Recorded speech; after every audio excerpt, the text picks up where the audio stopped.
Hey hookers, it's me, Ashley, the Happy Hooker, and in today's video, I'm going to be showing you how I make my pom-poms. There are no right or wrong way to make a pom-pom. You just have to do what you feel more comfortable doing and what you have accessible to you as far as materials and fabric. Let's get started. First and foremost, what you're going to need to make a faux fur pom-pom is faux fur. I have this nice, pretty red streaked faux fur. It usually comes in big sheets. And what I do is I cut them all, usually ahead of time, like this one here. I have them all ready to go, and it saves me a lot of time in the end. So I usually cut them, like I said, when I first get them. And then I cut them to the size that I need. To cut them, you can use scissors, but it'll be awfully messy. I recommend one of these two tools. I bought this at Walmart. This one here is a Martha Stewart, and I believe it is called a utility bone knife. And this one here is probably my favorite. It's just a plain Jane rotary cutter. I'm going to be using this today as I can't find my straight right here. You can see it'll just make holes and won't actually cut. You will also need one sharp needle. Now I have two of these taken out, and I just want to show you the difference, if you can see that, between the needles. One is a round tip and the one is very sharp. This one here is sharp. It'll leave a mark, but it will also get through the fabric part. This one here is very, very, very dull. It's good for weaving in ends, but that's about it. I also use one of these. I bought these on Amazon. They are the back of brooches, but they're a simple one, right? So what we'll do is I usually glue with my hot glue here. So I have my hot glue gun ready to go. It's not something that everybody does, but I like doing to make sure that it won't open. And then what I'll do is glue it to the bottom of here, and then I can tack them onto a hat so you can take it off and wash it. I also need scissors. I also use scrap pieces of yarn. I'm making a pom-pom with this one today for an order, so remember to get that done together. And then already the fur from the pom-pom and some polyfill. So let's get started. Like I said, I'm going to be using this one today because I need it for a hat that I'm finishing. But I'm going to show you how to cut this anyway. So this, like I said, is a nice pretty yarn. And what you're always going to want to do is cut with the seams here. You're going to want to cut in these. What happens when you use a pair of scissors is that you're going to have to cut through the faux fur end here. Usually when you have a knife like this, you'll just have to cut the fabric. This could be a little tedious, but that's okay. Everybody always asks, what size of fabric do you need? I personally use the size of my hand. Now, I don't really recommend this for young ones, but I just do like this. Sometimes I'll use a marker and I just cut through. Sometimes it takes a few cuts over and over and over again. I do make my baby pom-poms smaller, and they are not square, surprisingly.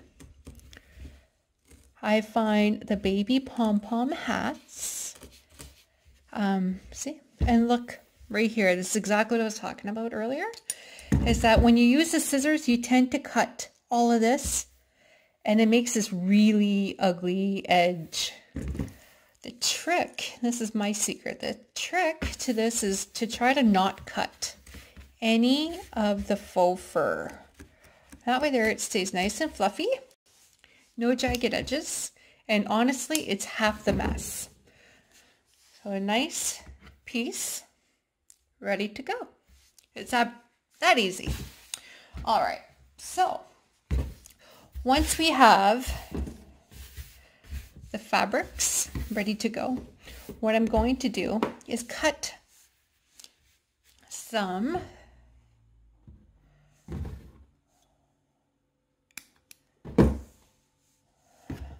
this is a good way to use your scrap yarn. Everybody always has pieces laying around, but this is a great way to make sure that you use up all that yarn. So I'm just going to thread this here, and I'm going to show you. Now what you're going to notice that usually the fur is going one way. Naturally, you're going to want this part to be the top of your pom-pom right here. So if this is going to be the top of your pom-pom, you're going to be putting the hat on the bottom. You're going to want to start from the bottom and work around it. A lot of people think they have to keep the piece of fabric as a circle. Honestly, I don't. It's, again, one of those preferences. I'm going to start in the middle here, and I'm just going to weave it in and out all around. Now notice how easy my pointy needle just glides right through. Sometimes you need a little bit of elbow grease. And then I'm just going to pop it up. The other trick is that you don't want to put your needle all the way through your faux fur. You don't want this to go all the way through and all the way in, because you know what? This is going to come through and it's going to show. The trick with this is to keep it right at the surface. So that way there you're only catching the fabric and not the fur. Usually if you keep your finger or your thumb there, say I keep my finger underneath and my thumb, I aim to put the needle and glide it to my thumb. If I feel it on my finger, then I know I went too deep. And it really goes in really, really easy. Now again, that'll all depend on your needle. You know what? Sometimes when you go with the fabric, so the sides here are much easier to do than when you're doing a cross. Now in the corner, I'm going to go right to the corner. I'm not going to go over the corner, but I'm just going to get to the corner. And then I'm going to go across, because what's going to happen is if you don't get too close to there, you leave it here, this is going to stick out as well. So that's the trick to not having to do a circle. And again, you want to make sure that you're just gliding the needle against the fabric and not in the fur.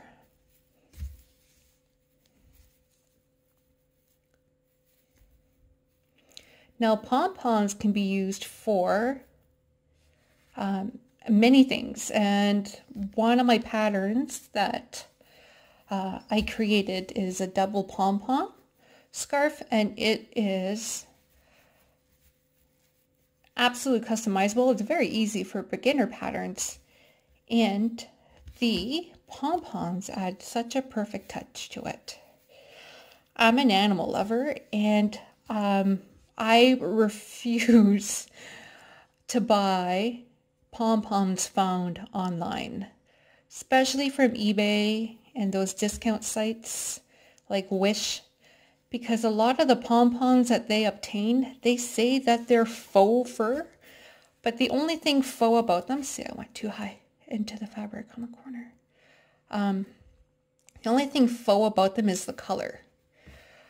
They have really bad animal protection laws there. So often in China, they use real animals, and they'll use it for fur. So what happens when it's getting a little tight on the end here? You just tug a bit. So what they'll do is they'll actually skin the animals alive. They usually do it for meat. And what they do is they take the fur and they make the pom-poms with it. And I love animals way more than I like the convenience of just buying a cheap pom-pom, and I personally can't have that on my conscience. I would much prefer to make these. Actually, it's probably cheaper and it's more instant. You don't have to wait months for it to come in. Like I said, sometimes it gets a little tough. So that's when I started creating my own pom-poms. I had a lot of trial and errors to find what worked for me, what worked best. And sometimes as you learn, you evolve, and this is how I have made them. I always get comments on them. And honestly, I've actually bought the pom-pom. I originally, when I first started making these, I bought a few pom-poms from Amazon. They were on Amazon, and until I read where they came from. And honestly, I like my pom-poms more. They're a little fluffier, right? So this is the base. Now that you've gone all the way around, you're going to tug on your ends a little bit. You could take this off. You're going to tug on your ends a little bit to make kind of like a bowl, I guess we can call it, if you could see that. Kind of looks like a bowl. And this is when your polyfill comes into play. You see all the mess on the little fur balls? All right, so your polyfill, you're going to stuff it in there. And sometimes you don't think it's going to all fit, and then you start tugging on the ends a little bit more, and you realize you could put more in. Now, obviously, the fluffier you want your pom-pom, like the bigger you want it, the more you'll have to put in.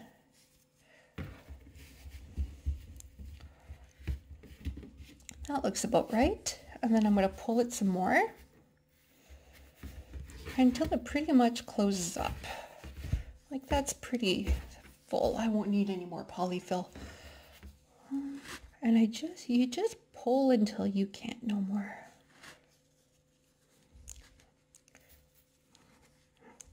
Squeeze, squeeze, squeeze, squeeze, squeeze.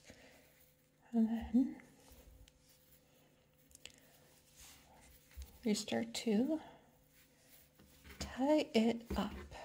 Now it doesn't really matter how much thread you leave on the end here. To be completely honest, if you feel like tying up the pom-pom here and just attaching it, that's your choice. But I'm going to show you exactly like what I do from beginning to end. Make sure that all the fur balls, the fluffs stay in. And then pretty much closed right here. There's always a little bit of a gap. So I'm going to tie this up nice and tight, tight, tight, as tight as it gets, like that. See, well, it's pretty much gone. I'm going to double and triple knot it. And what I'm going to do is I'm going to use my glue gun and carefully glue the top here. Now,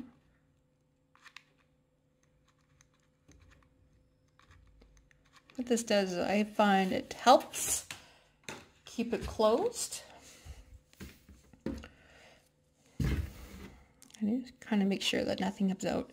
Yeah, I do have to be careful though when you do this, is that you really don't want any of the glue to touch the fur, especially on the outside, because you may have to restart. It's really not pretty. And then, remember at the beginning I said I always put it on the back. While that dries, I cut that string. We know it's not going to come undone because it's glued into the pom-pom. I actually use Gorilla hot glue, and this stuff works like a charm. So I know it's not going to come out. I put some more glue in the end. That's really hot. And then I press it on the bottom. And I just hold it there while it dries. Lucky I have long nails because it's pretty hot. And while this dries, you can fluff it up.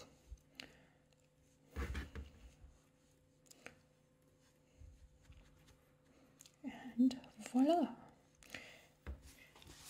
You made yourself a pom-pom. Nice and fluffy. When this dries, you'll be able to clip it on to a hat and be on your merry way. I hope this was educational, that you learned something, and I really hope that you enjoyed making a pom-pom. If you have any questions, don't hesitate to ask. You can contact me on my Facebook, on my Instagram, or on my comments section in my YouTube. All of my usernames are Ashley the Happy Hooker, all one word. Those are my my handle names, my usernames for those accounts. And of course, my website is also ashleythehappyhooker, all one word.com. Have a good day and happy hooking. Bye-bye.